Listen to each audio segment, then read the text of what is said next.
Kiitos kaikille. Tosiaan 4. vuosi on lähtenyt käyntiin ja tuntuu hurjalta, kuinka nopeasti aika on mennyt. Itse asiassa Kana Marianna oli mukana tässä 4 vuotta sitten, että en ole aivan yksin syyllisenä tässä teidän edessä. Tämä lähti, mä sanotaan vielä, tämä on monena vuotena sanottu, mutta tämä lähti aikoinaan oikeastaan, en tiedä ihan tarkkaan kenen ideasta, saattoi olla minunkin, mutta siellä oli muitakin ihmisiä, niin Facebookista tuntemattomien ihmisten kesken. Me kokoonnuttiin ja Kana oli tässä ryhmässä mukana. Ja osa näistä ihmisistä, jotka täällä järjestöissä on nyt esittelypöytien takana, oli siinä mukana myöskin. Ja lähdettiin miettimään, että voiko rescue järjestöjä ja eläinsuojelujärjestöjä koota tällä tavalla yhteen. Ja se oli mahdollista. Kaikki järjestöt lähti tähän innostuneesti mukaan. Minun inspiraationi henkilökohtaisesti on ollut tämä koira tässä, joka haluaa isännän luokse kovasti. Eli korikoira, joka on tullut 2009 Espanjasta, ja siitä tämä minun koirainnostukseni sitten oikeastaan erityisesti lähti. Mutta haluaisin kiittää niitä suojelijoita, jotka tässä tapahtumassa on toiminut. Hannele Luukkainen toimii tuolla nyt oman yhdistyksensä tiskin takana, mutta meillä on tänä vuonna sitten Saksasta uusi suojelija ja vielä kaikkia näitä järjestöjä, jotka on mukana tässä tapahtumassa, koska tämä sisällön tuottaminen ja kokonaistapahtuman tuottaminen on hyvin pitkälti siirtynyt järjestöjen harteille niin, että minä nyt pikkasen tässä vaan koordinoin ihan suoraan sanoen. Ja tänä vuonna tämä tapahtuma tulee olemaan viimeisen kerran tässä Alppilan kirkon tiloissa, josta me on 4 vuotena saatu tilat aivan ilmaiseksi ja pyyteettä. Ja tähän on halunnut kirkon puolesta Päivi Hakkari Ohmeuro lähteä mukaan, mutta hän sanoo tästä muutaman sanan. Ja ensi vuonna on sitten kirkon organisaatiomuutosten vuoksi myöskin niin syytä meidän miettiä, että mitäs nyt sitten. Minun mielestäni tällaiselle tapahtumalle on tilausta ja me voidaan laajentaa ja nostaa tätä profiilia vieläkin korkeammaksi ja isommaksi kuin mitä se on tähän asti ollut. Mutta kiitos järjestäjille ja kiitos osallistujille ja nyt on seuraavan vielä tärkeämmän puheenvuoron aika. Kiitoksia ja nauttikaa tästä päivästä. Näin siis Löytökoiralauantain perustaja Niina Patanen. Muutoksia on tulossa, mutta ei vielä mietitä niitä, vaan nyt on aika kutsua meidän arvovaltainen suojelijamme. Olemme saaneet tänne saksalaisen eläinsuojelijan Silke Vrobelin. Hän auttaa eläimiä erityisesti tuolla Kreetalla. Now it's time to welcome our wonderful protector, how you say it in English. She is an animal lover, animal protector. She works for the animals of Crete and she's wonderful. Please welcome Silke Vrobel.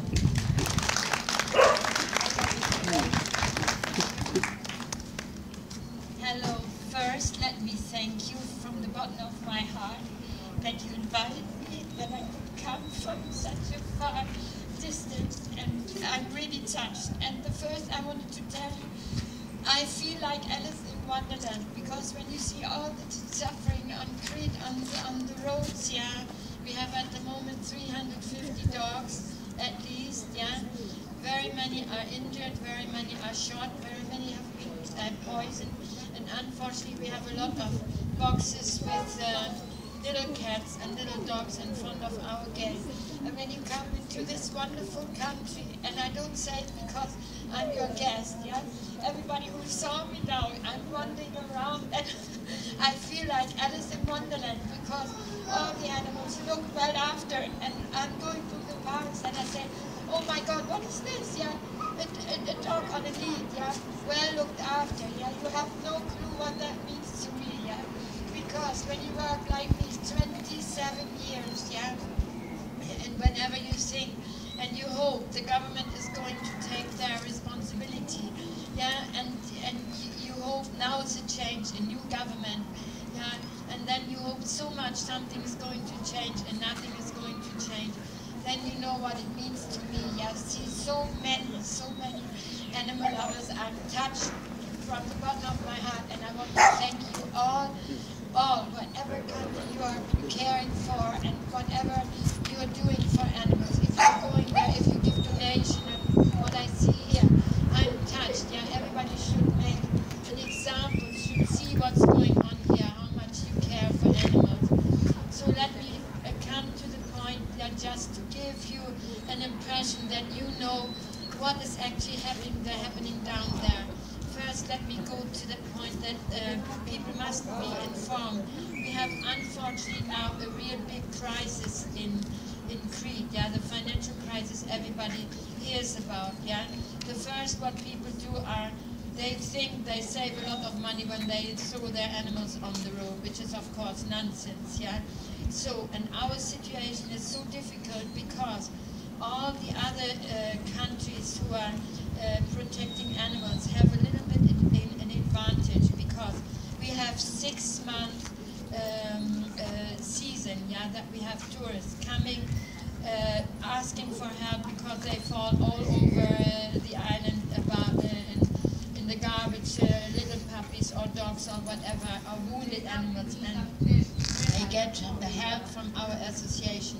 But at the end of the season, you must imagine, yeah, what that means, yeah. Then the animals were fed. Tourists taking care of animals, yeah, they leave them behind. That means very, very often it's the case, yeah, that they are pregnant and that they don't have any help, yeah. And when we have at the moment, because we have no chance at the moment to get animals out, yeah, that means we have the double amount of animals, yeah, the double amount of veterinarian costs, even that I'm a nurse, yeah, and I can do a lot of my own, yeah, the costs are immense, yeah. So castration, everybody knows, yeah, should be the only solution, but the government were actually obliged by law to do something. They don't have, excuse me, not even the money for the electricity in the mayor's house, and that's not a joke, that's a fact, yeah. So that is our most, that's actually the main issue.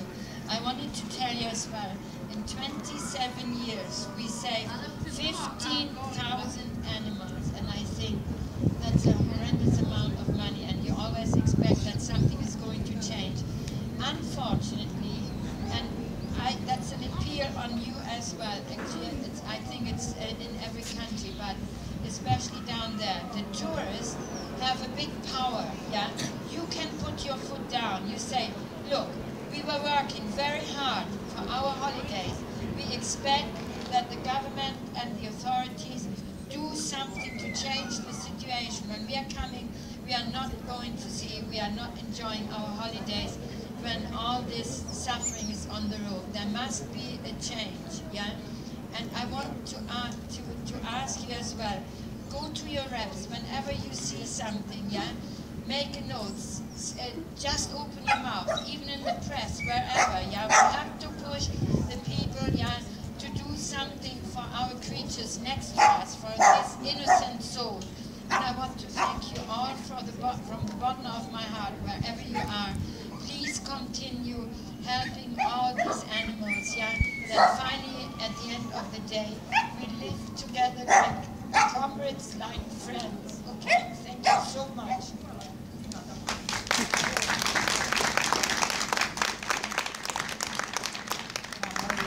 Ja on tuon Kreetan korittamat eläinten varapuheenjohtaja. Lyhykäisesti vaan käännän tästä nämä pääpointit, mitä Silke kertoo. And I was so touched that I even didn't mention how very, very thankful I am that we have our little association here who gives us so much support. Okay. I know. Tilanne siellä Kreetalla on sikäli hankala, että kun se on saari, jossa on puolen vuoden turistiaika, ja tällöin meidän onneksi pohjoismaalaiset turistit paljon auttaa eläimiä ja ruokkii, löytää niitä loukkaantuneena, myrkytettyinä ja niin edelleen. Ja tämä on ongelma, kun puoli vuotta sitten ollaan lähestulkoon puoli vuotta niin, että siellä ei juurikaan turisteja ole, vaan kaikki perustuu siihen oikeastaan näiden vapaaehtoisten järjestöjen työhön. Ja iso ongelma Kreetalla, niin kuin Kreikassa yleensä, on se, että hallituksen kuuluisi ylläpitää lain mukaan tarhoja ja kuuluisi antaa ilmasta eläinlääkärihoitoa, mutta näin siellä ei valitettavasti käytännössä ole, vaikka tällaisia vastauksia sieltä Haniakin pormestarilta olen itsekin vastaanottanut. Tällä hetkellä Silken tarhalla on 360 koiraa ja 150 kissaa. Eli melko monta eläintä siellä odottaa uutta mahdollisuutta ja kotia. Ja hän on erityisen viehättynyt ollut meidän suomalaisten tavasta hoitaa meidän eläinasioita ja se oli melko hauskaakin eilen, kun tuolla ajetaan Helsingissä, kun hän näkee eläimiä siellä, niin ihminen, joka näkee niitä joka päivä kymmeniä, niin hän oli koko ajan, oi tuolla on koira ja oi tuolla on koira, kaikilla niillä on ihmiset, että se on niin kuin melkoinen kokemus hänelle kyllä. Ja hän haluaa luonnollisesti kannustaa kaikkia meitä yhdistyksiä riippumatta siihen, missä autetaan jatkamaan tätä hyvää työtä ja eläinten auttamista. Suomalaiset on hieno kansa. Kiitos. Kiitos oikein kovasti Kreetan kodittomille eläimille, että toitte Silke Rovelin tänne meidän tapahtuman suojelijaksi. Viisaita sanoja pitkän linjan eläinsuojelijalta. Paljon on tosiaan ongelmia ja vastoinkäymisiä ja vaikeuksia, mutta kun mekin suomalaiset täällä autamme eläimiä ja yritämme jotakin tehdä, niin oikeasti kyllä siellä tunnelin päässä on pakko olla se valo. Vai mitä? Niin, sitähän minäkin. I just said that thank you so much for coming and being our protector, and thank you to the charity who brought you. And I wanted to tell you that these were really wise words, and I think that even in dark times like what we are having now, that if we all do a little bit, there must be a light in the end of the tunnel somewhere. There must be, isn't it? Yes. It's not the incoming train. Right. It's not gonna be the train. No. Ei ole mikään viemärin aukko todellakaan, vaan me kaikki täällä ollaan sitä varten, että me rakastetaan eläimiä ja halutaan auttaa niitä. Se on aivan mieletöntä. 4. vuosi peräkkäin. Ja 4. vuosi peräkkäin, kun ollaan täällä kirkossa, kirkon tiloissa, joten Päivi Hakkari, Ohmero kirkkoherra, kiitos aivan mielettömästi. Vikaa kertaa ollaan, mutta tästä tehdään ihan mahtava päivä. Kiitos. En ole kuitenkaan kirkkoherra, mutta tämän kirkon pappi. Ja olen tosi iloinen näistä 4 vuodesta, mitä ollaan voitu tehdä yhteistyötä. Ja todellakin nyt pienten muutosten takia niin valitettavasti joudutaan nyt tähän vuoteen lopettamaan, mutta toivottavasti teillä on hyvät mahdollisuudet jatkaa jossain muualla. Ja mua on puhutellut jotenkin kaikkina näinä vuosina teidän suuri rakkaus just eläimiä kohtaan. Ja jotenkin se semmoinen, musta on ollut hienoa, että tämä lähti liikkeelle yhden ihmisen unelmasta. Niinan ainakin nyt Niinan kanssa mä oon jutellut siitä aikoinaan silloin, että tämä kertoo siitä, mihin niinku unelmat voi viedä. Että kyllä unelmiin kannattaa uskoa ja niiden eteen kannattaa tehdä työtä. Että ehkä tämä tapahtuma kertoo siitä, että hyvyys kasaantuu. Että kun tehdään vähän hyvää, niin siitä tulee lisää hyvää. Ja semmoiseen hyvyyteen kannattaa uskoa tässä meidän maailmassa, missä on niin paljon pahaa.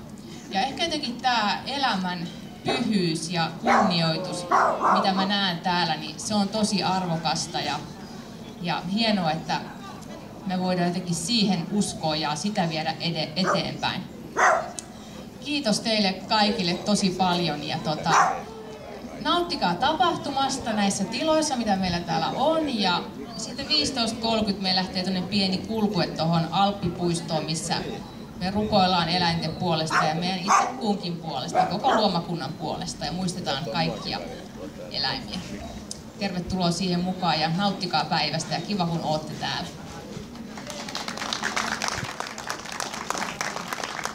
Noin, kiitoksia vielä pastori Päivi Hakkari Ohmero.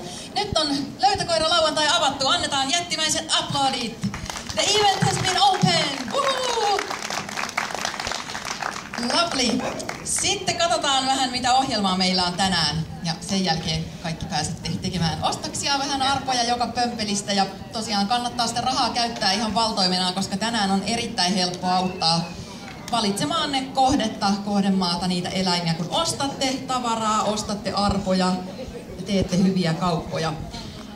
Kello on noin 20 yli 12